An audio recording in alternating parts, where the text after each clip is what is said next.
and women. It's because of their fight we got separate state. However, for 10 years, dreams and aspirations of people were not fulfilled. They were deeply disappointed. When Congress government got elected, expectations were high. Our government has simple mantra: fulfill dreams of every section of society, especially students and youth, farmers, women, and, and oppressed castes. We have launched some of the biggest welfare schemes in the history of India. On August 15, 2024, we paid rupees 20,617 crore to 25,50,000 farmers totally debt-free. On India's Independence Day, farmers of Telangana found free from debt. This is biggest loan waiver in India for any state. Farmers in my state get 24/7 free power. We gave a crop input subsidy named by Right Bharosa of rupees 12,000 per year per acre of land. An annual support of rupees 12,000 per family is given to landless labor with Narega cards. Together, we give over rupees 20,000 crore annually to agriculture sector, farmers with land and landless labor combined. We are able to do justice to agriculture and farmers and the farming ecosystem. Farmers are seen agitating for minimum support price. In my state, in many states, in Telangana, we give minimum support price and additional paddy crop bonus of rupees 500 per quintal. Telangana farmers are making profits after we introduced bonus scheme. Farmers also benefit from both farmers insurance and crop insurance. And also students were at the forefront of Telangana education, but nothing was done for them. Their education or employment opportunities. Many youth pass out from college with a certificate, but no skills. For such youth, we started the Young India Skills University. There were no government job recruitment or notifications. When we took charge in the first year, we could fill over 60,000 jobs in government. We now launched Raju Yuva Vikasam to fund startup dreams, covering 5 lakh youth. The Congress party has a history of understanding what people need to different times and make policies to address those needs. Pandit Jawaharlal Nehru, first Prime Minister of India, focused on irrigation and education. Srimati Indira Gandhi focused on removing poverty through programs for roti, kapda or makan. The next 3 Congress Prime Ministers, Mr. Rajiv Gandhi, P.V. Narasimha Rao and Manmohan Singh, focused on modernization, development and global technology revolutions like telecom and software. It is they who made it possible today for India to be 5th largest economy in the world. Our top priority is education, health and employment opportunities. We attended investment summits in Davos, USA, South Korea, Japan and Singapore. We got over 2.5 lakh crores investment to create jobs for youth in private sector. Telangana is a state where women are treated with equality and respect as part of our culture. Our women have led the struggle for separate state as strongly as our men. For my government, women, farmers and youth are most important stakeholders. We have amazing women entrepreneurs in my state. They are organized into self-help groups, It has 67 lakh members. We want to make 10 million women business successes. We want to see them grow into millionaires.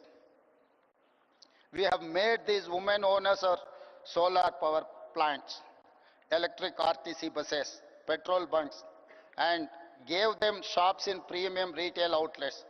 Today, they are earning more money than ever before. Today, our power distribution companies have signed deals with women solar power companies to buy 1,000 megawatt solar power. Women own 600 buses competing with corporate transport firms. Our women entrepreneurs are competing with Adani, Ambani, and big corporates in running these solar plants, EV buses, and have shops in the highest street retail at Shilparamam. In fact, we have scheduled a visit to this amazing facility where they are making products and displaying and selling them to world market. You will see their faces, happy and proud, because they own businesses next to top global companies like Microsoft, Google, HCL, Infosys, etc. House is a matter of pride, dignity and identity for every family. We want to make every woman in my state a house owner. As part of India Indirama Illu scheme, in first year we have given 22,000 crore to 4,50,000 families to build their own houses. Today, women have free public transport in RTC buses across the state. So far in 15 months, we have spent 5,000 crore on the free bus scheme for women. Women look after entire family, so we ensure best free rice through rations. Free domestic electricity and rupees 500 per gas cylinder. For our government, education and healthcare are top priorities. The Rajiv Arogyasri is one of the best universal healthcare support schemes, where treatment of up to 10 lakh is paid by government. We give financial assistance to citizens for healthcare through CM Relief Fund. In 1 year, we have given 1,000 crores so far. Water is our lifeline of civilization. We are regenerating River Musi, 55 kilometers long, cleaning a polluted river and bringing it back to life. We are doing it for the future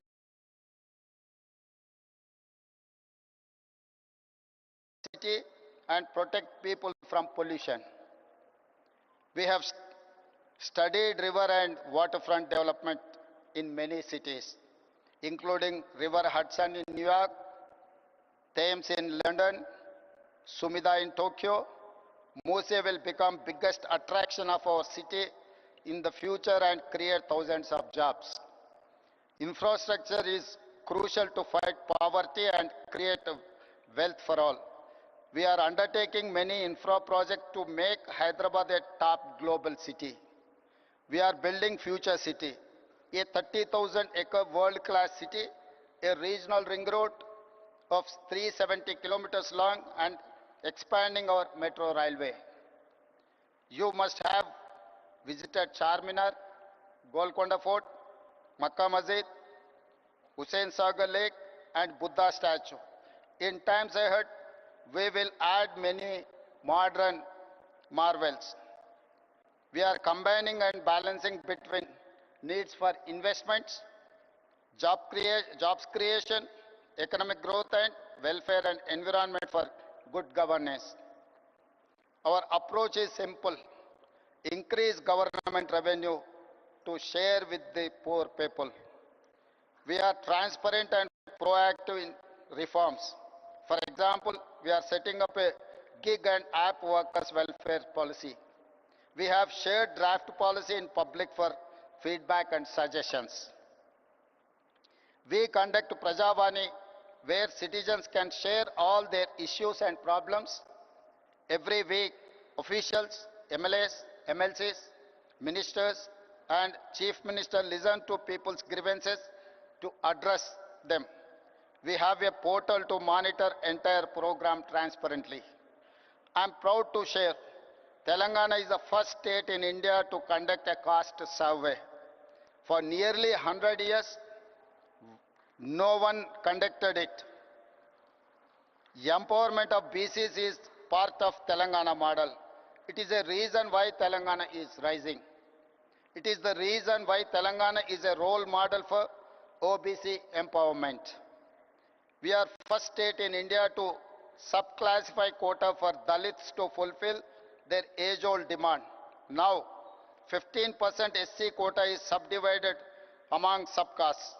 We are proud to say Telangana is rising because of Dalits are rising.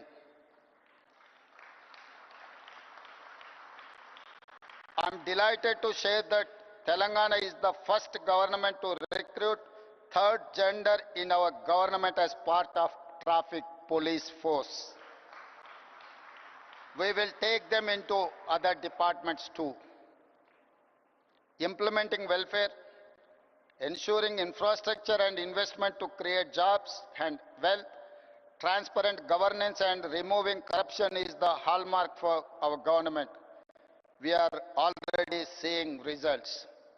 Fastest growing economy, highest per capita income, fastest jobs creation, lowest inflation, best policing, highest own tax collections, rapidly emerging as a hub in many sectors like global competency centers or otherwise GCCs, EVs and data centers.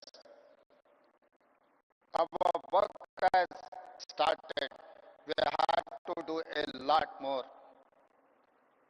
I invite all of you to please join this mission to change lives of people of positively.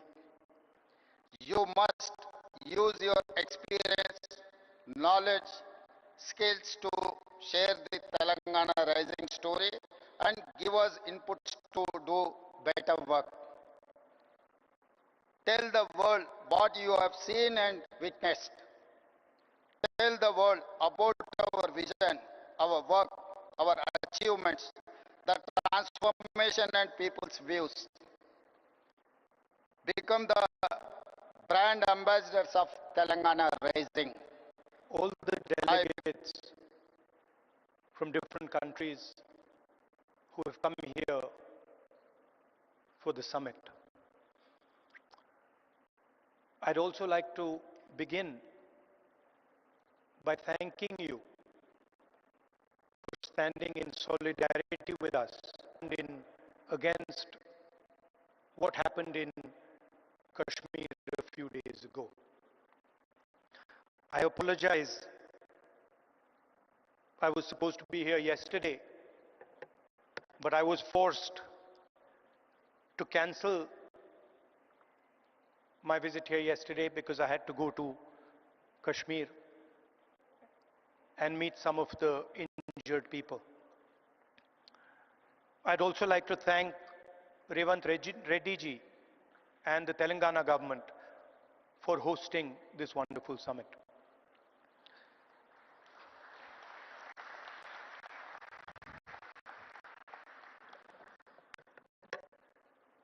As we all know,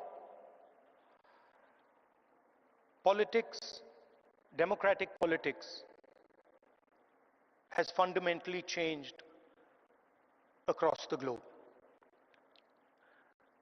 The rules that applied, I would say, a decade ago, simply don't apply anymore.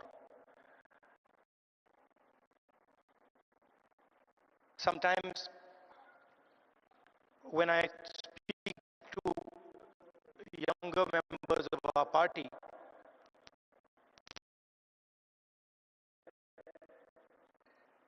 what was effective 10 years ago, the tools that worked 10 years ago simply do not work anymore. They cannot face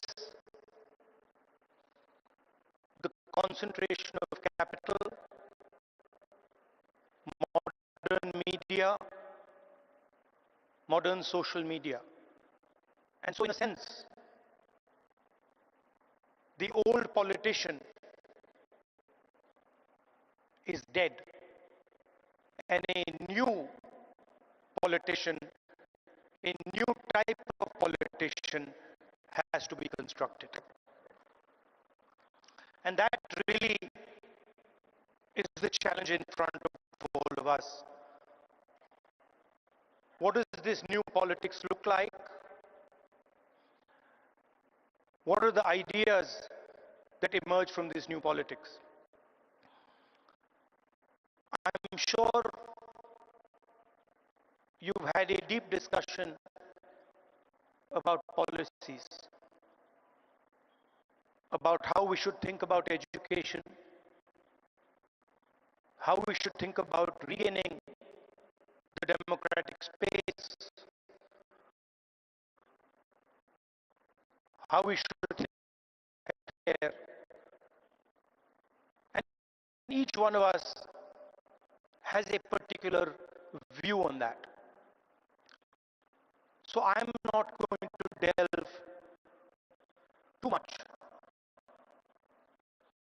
into policy positions. I'm going to talk about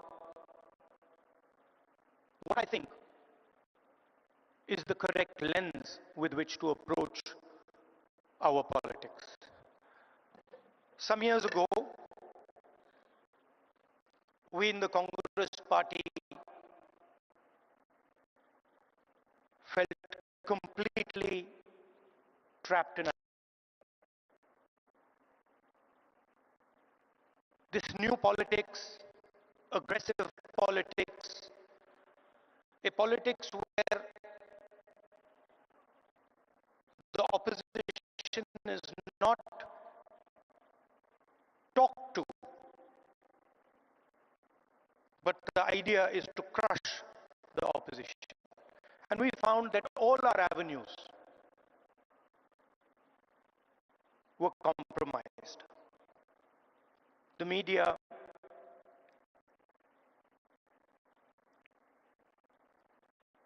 the general atmosphere did not allow us to operate the way we would like. And so we reached back into our history and we decided to walk from Kanyakumari, which is one of the southernmost parts of our country, all the way to Kashmir, where I was yesterday.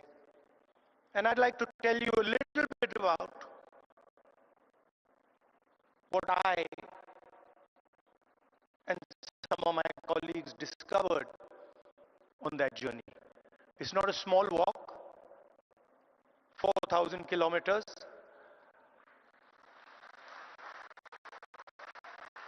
And I don't think we understood quite what we had taken on when we began it. But once we began, there was no way backwards. So we just carried on walking right to the end. And I essentially learned two things from that walk. Our opposition across the world has a monopoly on anger, fear, and hatred. And there's no way that we are ever going to be able to compete with them on anger, fear, and hatred. They are going to outdo us, outmaneuver us, and beat us every single time when it comes to fear, anger, and hatred. So the question is, where and how do we operate? Where are the spaces where we have the advantage? Where are the spaces from which we can build a counter narrative. So the walk started in Kanyakumari, and slowly as it progressed, more and more people started to join this walk. And within 10-15 days, walk would start at 6 in the morning, and we would have thousands and thousands and thousands of people walking with us, pushing us, people trying to come in, and it was something to see.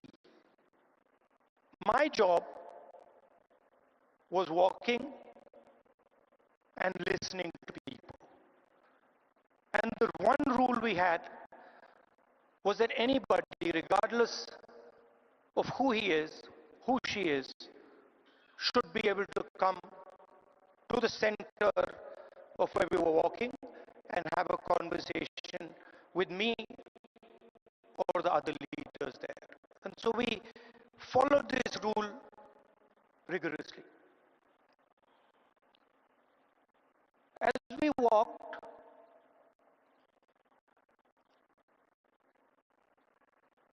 we talked and walked and talked and walked. I suddenly found that it became harder and harder to speak. As politicians, we're trained to do this, we're trained to come on stage and talk, we're trained to tell people what we think, we're trained to think about the future. But while I was walking, the number of people who were coming to me made that impossible. And so I started to listen. And I realized, halfway through that walk, I realized that actually I had never ever listened before. And in fact, I didn't know how to listen. I knew how to speak, I knew how to think, but I didn't actually know how to listen to people. What do I mean by that? Whenever somebody was speaking to me, I would have a conversation going on in my mind. I would be listening, and at the same time, I would be talking. Relatively quickly into the yatra, the talking completely stopped. And all I was doing was listening to the people who were coming next to me. And I discovered that there is a completely different way of communicating with people, a much more powerful way of communicating. And that way involves me or us becoming completely silent and listening deeply to exactly what it is they're trying to say. I'll give you an example. The one that really struck me. We were walking. It was early morning, it was still dark. And this woman came running towards me, and she held my hand. And the moment she held my hand, I felt fear in her hand. I didn't say anything. And I asked her, what's happened? And then she started. And she said to me, I've come here to walk, but I have to go back. I have to go back quickly. I said, why? She said, because my husband is beating me. My husband is thrashing me, and I have come here to this yatra. And then I said to her, I said, what do you want me to do? And she looked at me, she says, I don't want you to do anything. I just want you to know that this is happening to me. And the moment she said that, her hand completely relaxed. And I realized that it was as important for her to be heard, for me to understand and us to understand exactly what it was that she was going through. That was as important as any action we could take. And in 1 second, she transmitted to me what millions and millions of women go through in their homes. So our opposition really does not know how to listen, because they already have all the answers. They know exactly what is supposed to be done. And this is completely flawed, because it is the people who know what has to be done. And if there is one thing that we have failed at with all the social media and all the modern communication methods, it is that we have, as politicians, failed to deeply listen to what our people are trying to tell us. And this is the space where we can really operate, because our opponents have completely vacated this space. They're not there. They don't exist there. The second thing I learned, even more powerful than listening properly, on the yatra, it suddenly struck me, something struck me, that when it comes to people I'm close to, my mother, my sister, my friends, I'm very comfortable using the word love. And it struck me that I'd been in politics since 2004. And I never ever used or expressed love to anybody. So I was saying to people that I want to help you. I was working hard to help people, but I was not expressing the reason I was working. And so on the yatra,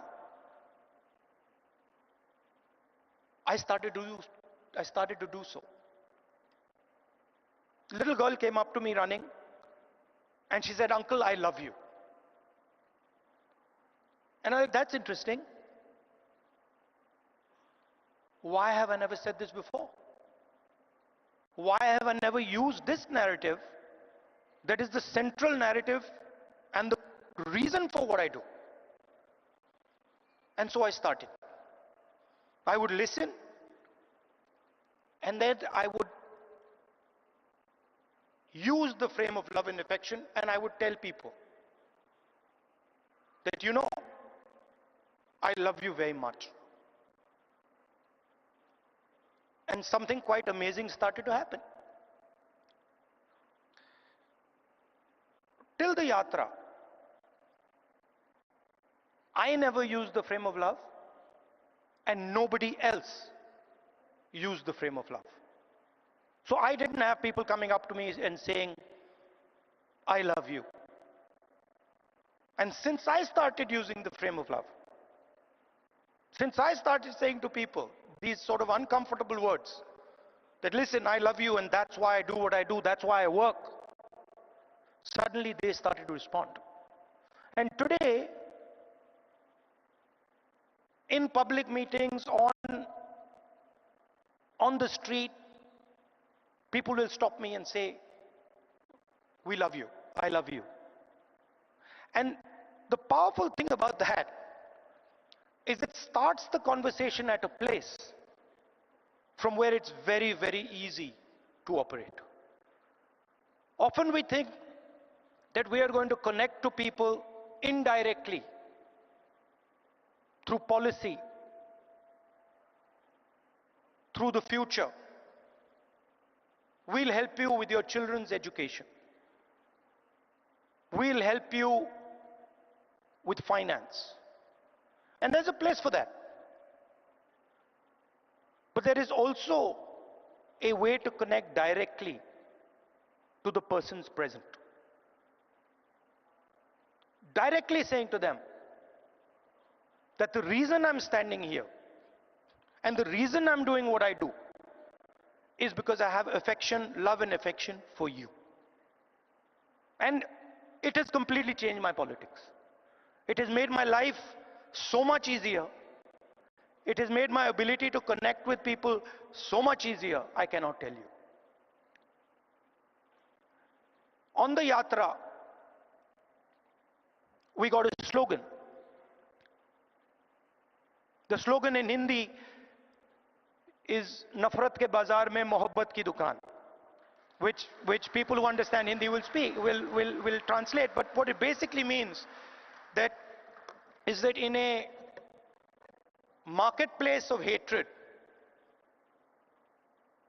you are opening a shop of love.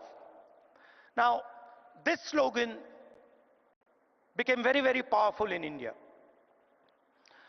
The idea that no matter how much hatred someone spreads, the biggest and most powerful way to disrupt them is not to copy them, not to argue with them, not to fight with them, but right in front of their hatred, to place the idea of love and affection. So that, I think, is a framework, a potential framework for our politics.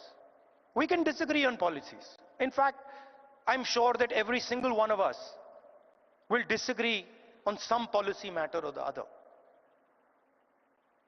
But the lens we use, we can all agree on. Their lens is hatred, their lens is fear, their lens is anger. Fear leads to anger, ossified anger is hatred. And our lens should be that which cuts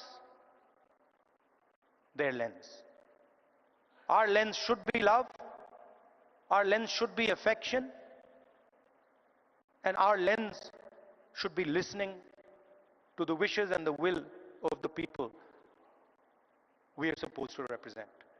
I'd like to thank all of you for coming here. It's an honor for me to listen to what you're saying, to work with you, and I'm confident that this summit will generate the ideas that we need to build a new politics in India and the rest of the world. Thank you very much.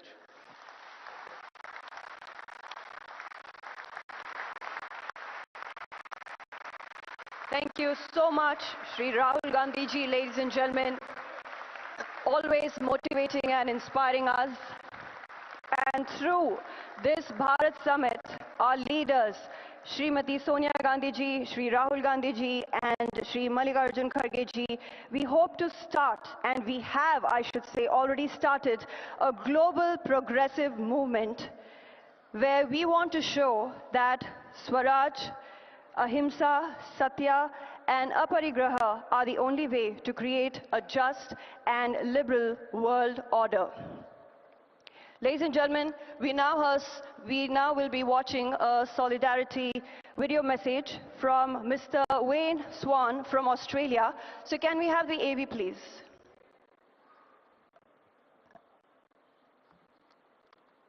My name is Wayne Swan. I'm the President of the Australian Labor Party, and I wish you all a very, very successful conference. As Social Democrats, we all believe in the power of public policy to change people's lives forever. Our central purpose is to address economic injustice wherever it is and for however long it takes. We know that without greater economic equality, it gets harder and harder to address racial and gender equality. In an era of hyper-individualism and the power of oligarchs, it gets harder and harder for us to secure economic equality. Our commitment must be to solidarity. We need to recognise that each of us have a stake in each other's success. To win the battle of ideas, we need a dedicated party organisation. Party activism has never been more important, particularly with the rise of fascism and the power of oligarchs in countries like the United States. Around the world, democracy is in decline. The far right is on the march. It's within our power to resist these trends and to build a new social democracy that will deliver greater equality and justice for working people. In the